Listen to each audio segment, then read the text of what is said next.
সম্মানিত কাস্টমার বৃন্দ, অনেক কম সংখ্যক লোক হালখাতায় অংশগ্রহণ করেছেন, এখনো অনেক লোক বাকি। আপনারা যদি এখনো না আসেন, আপনাদের নাম ধরে ধরে ডাকতে বাধ্য হব। দোকানে বকেয়া পড়েছে প্রায় 42 লাখ টাকা।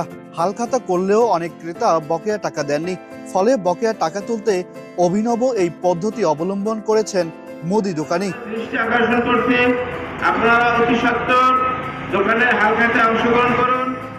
পাওনা টাকা তুলতে সম্প্রতি জাঁকজমকপূর্ণ হালখাতার আয়োজন করলেও দিন শেষে ক্যাশে জমা হয়েছে মাত্র 50 থেকে 60 হাজার টাকা। তাই তো মাইকিং করে পাওনাদারের থেকে টাকা চাইছেন এই ব্যবসায়ী। কি হয়েছে? মিনিস্টার ফ্রিজ কিনে হাম্বা জিতেছে। মিনিস্টার ফ্রিজ কিনুন, হাম্বা জিতুন, আরো আছে আকর্ষণীয় উপহার। যখন যার প্রয়োজন আমার কাছে আসছে, সকালে আসছে, আমি বিকেলে টাকা দেবে এই কথা বললেও আমার কাছ থেকে অনেকে মাল নিছে। কিন্তু সকাল তো ভালো, 6 মাসও আমার সাথে দেখা করে না। এখন এই 7 বছরের মধ্যে আগে একবার হালখাতা দিয়েছিলাম এবং বর্তমানে হালখাতা চলতেছে। আমি গতদিন মূলত ডেট ছিল 13ই মে, 30শে বৈশাখ, বুধবার। কিন্তু আমার আশানুরূপ টাকা না আসার কারণে আমি হালখাতা এখনো চলমান রাখছি এবং আমি মাইক ভাড়া করছি। মাইক ভাড়া করে তাদেরকে আমি নাম ধরে ডাকতেছি যাতে আমার টাকাটা পরিশোধ করে। কিন্তু তারপরও যদি তারা আমার টাকা পরিশোধ করতে না আসে, তাহলে আমি তার বাড়ির সামনে গিয়ে প্রয়োজনে মাইক করার চেষ্টা করব যে আমার টাকাটা পরিশোধ করো, তোমার মান সম্মান যাতে নষ্ট না হয়, আমার টাকাটা দিয়ে যাও এবং ভবিষ্যতে আমার দোকানটা পরিচালনা হোক। আমার যদি মাল থাকে, তুমি আবারও প্রয়োজনে আমার কাছ থেকে সহযোগিতা পাবা। পিরোজপুরের শঙ্করপাশা এলাকার মুদি দোকানি সাইফুল ইসলাম দীর্ঘ 7 বছর ধরে এলাকার নিত্য প্রয়োজনীয় পণ্য ও ইজি বাইকের ব্যাটারি বিক্রি করেন।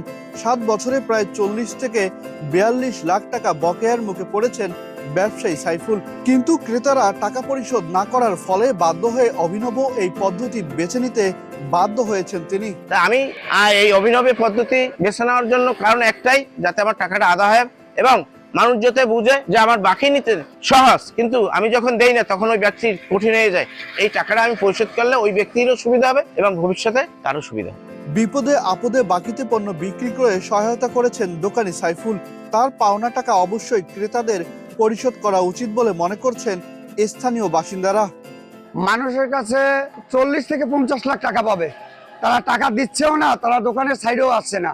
তাদেরকে বাড়ি বাড়ি যাইয়া দাওয়াত দেওয়া হয়েছে এবং হালখাতার কার্ড দেওয়া হচ্ছে, তারা যে এইভাবে আসে না তো বলতে পারি না। অত্র এলাকায় ম্যাক্সিমাম বাড়িতেই, প্রত্যেকটা বাড়িতেই বললে চলে যে প্রত্যেকটা বাড়িতেই কাস্টমার আছে যে মুদির মালামাল অথবা পার্টসের মালামাল নিয়ে বাকি জমা করছে, যে টাকাগুলো পরিশোধ করতেছে না। এক্ষেত্রে দোকানদারের সে সম্পর্কে আমার মামা বাগ্না হয়, কিন্তু সে বাধ্য হয়ে এগুলো করতেছে। মাইকিং করে প্রত্যেকটা বাসায় গিয়ে আপনার মাইকিং করবে এবং নাম ধরে ডাকে টাকার পরিমাণটা বলবে, যাতে সে টাকার পরিমাণটা জানে এবং সে টাকাটা পরিশোধ করে। না, এটা তো আমাদের ব্যবসায়ীদের লজ্জার বিষয়, এটা যে আজকে মাইকিং করে বাকি টাকা পাওনাদার যাদের কাছে পাবে তাদের কাছে চাচ্ছে, নাম ধরে ডাকার সে বাধ্য হয়ে আজকে অ্যানাউন্স করছে যে আমি কিন্তু প্রত্যেকের নাম ধরে ডাকবো।